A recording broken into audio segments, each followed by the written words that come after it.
भगवान श्री कृष्ण की 8 पत्नियां थीं। रुक्मणी, जामवंती, सत्यभामा, कालिंदी, मित्रबिंदा, सत्या, भद्रा और लक्ष्मणा। आइए जानते हैं सत्यभामा के बारे में 7 बातें। एक घटना के कारण हुआ श्री कृष्ण से विवाह।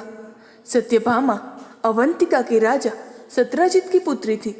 सत्यजित के पास एक बहुत ही कीमती और चमत्कारिक मणि थी। कहते हैं कि उसमें से स्वर्ण उत्पन्न होता था।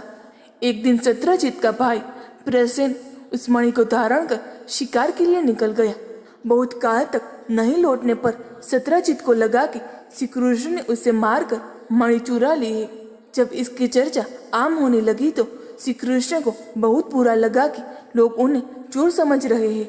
ऐसे में वे प्रसेन को ढूंढने स्वयं जंगल गए। जंगल में उन्होंने प्रसेन और उसके घोड़े को मरा हुआ पाया। उन्होंने बाद में खोजा तो पता चला कि यह मणि एक रीछ के पास है। वह और कोई नहीं, राम भक्त जामवंत थे। उन्होंने उसके साथ युद्ध किया। जब जामवंत हारने लगे तो उन्होंने प्रभु श्री राम को पुकारा। श्री कृष्ण को तब राम रूप में प्रकट होना पड़ा। यह देख जामवंत की आंखों से आंसू निकल पड़े। उन्होंने मणि के साथ ही अपनी पुत्री जामवंती को भी श्री कृष्ण को सौंप दिया। भगवान उस मणि को लेकर वापस आते हैं और जब वो मणि सत्यजित को दी गई तो सत्यजित को बड़ा दुख हुआ, ग्लानि भी हुई, लज्जा भी आई कि मैंने श्री कृष्ण जी पर नाहक ही हत्या और चोरी का आरोप लगाया। उसने श्री कृष्ण से क्षमा मांगी और कहा कि मैं अपनी ग्लानि को मिटाना चाहता हूँ, इसीलिए मेरी पुत्री सत्यभामा को मैं आपको सौंपता हूँ, आप उसे स्वीकार करिए। और उसने कहा यह मणि भी आप रखिए दहेज में। कृष्ण ने कहा यह मणि तो आफत का काम है, ये मैं नहीं रख सकता, ये आप ही रखिए। सबसे सुंदर कहते हैं कि सत्यभामा भगवान श्री कृष्ण की सबसे सुंदर पत्नी थी। श्री कृष्ण रुक्मणी के बाद सबसे ज्यादा समय सत्यभामा के साथ ही बिताते थे। सत्यभामा को एक और जहाँ अपने सुंदर होने और श्रेष्ठ घराने की राजकुमारी होने का घमंड था। सत्यभामा कृष्ण के पुत्र पुत्री भानु, सुभानु, स्वरभानु, प्रभानु, भानुमान, चंद्रभानु, ब्रुभानु, अतिभानु, श्रीभानु और प्रतिभानु वीर योद्धा। सत्यभामा युद्ध कला में भी कुशल थी। नरकासुर के युद्ध के समय सत्यभामा ने ही श्री कृष्ण का साथ दिया था।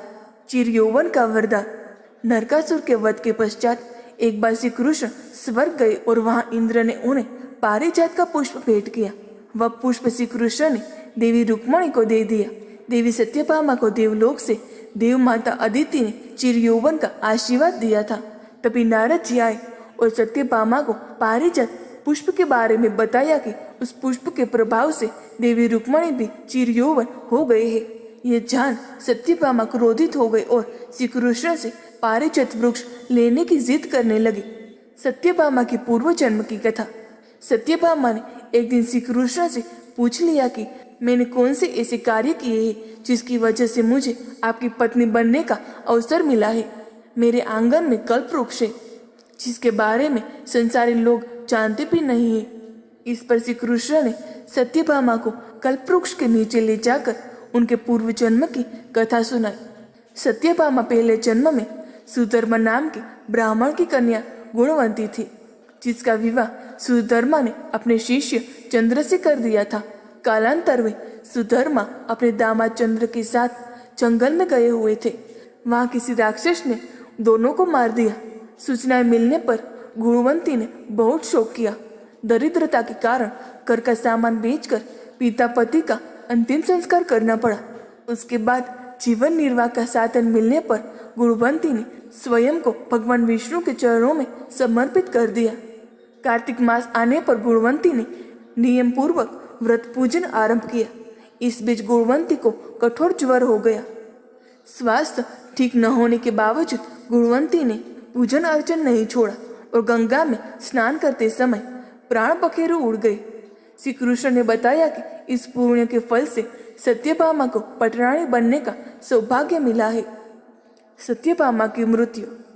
युद्ध के कारण जब श्री कृष्ण के कुल के अधिकांश लोग मारे गए तो श्री कृष्ण ने प्रभास क्षेत्र में एक वृक्ष के नीचे विश्राम किया।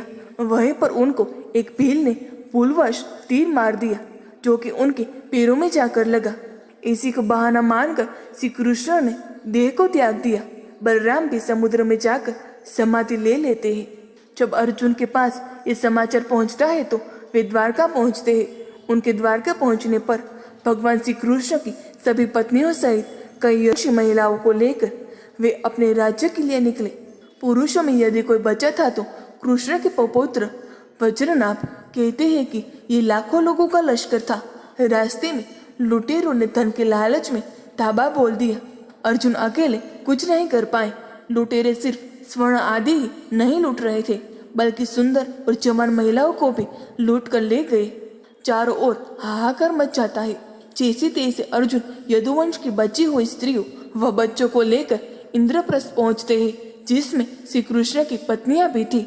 यहाँ आकर अर्जुन भगवान श्री कृष्ण के पौत्र वज्र को इंद्रप्रस्थ का राजा बना देते हैं। इसके बाद श्री कृष्ण की पत्नियों ने अग्नि में कूद कर जान दे दी और कुछ तपस्या करने वन चली गई। दोस्तों, आपको ये पौराणिक कहानी कैसी लगी कमेंट में ज़रूर बताएं। वीडियो को लाइक करें, शेयर करें और हमारे चैनल को सब्सक्राइब करना ना भूलें। धन्यवाद।